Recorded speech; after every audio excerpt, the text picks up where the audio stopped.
स्वाधीनता दिवस भाषण।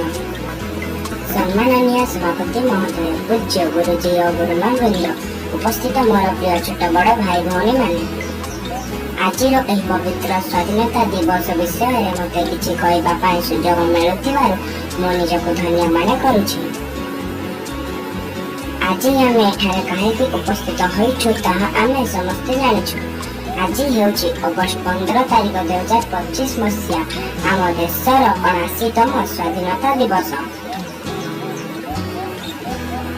आम देश भारत 1947 मसीहा अगस्त मास 15 तारिख दिन ब्रिटिश शासन मुक्त हो एक स्वाधीन राष्ट्र होइथिला। सेबेठारु भारतीय माने एही दिन को स्वाधीनता दिवस भाव में पालन करी आसुछंती।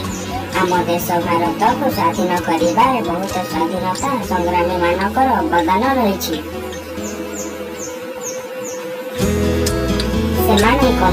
महात्मा गांधी, पंडित जवाहरलाल नेहरू, सुभाष चंद्र बोस एमतीक आहरी अनेक वीर योद्धा मैंने आम देशर स्वाधीनता बलिदान देथिले।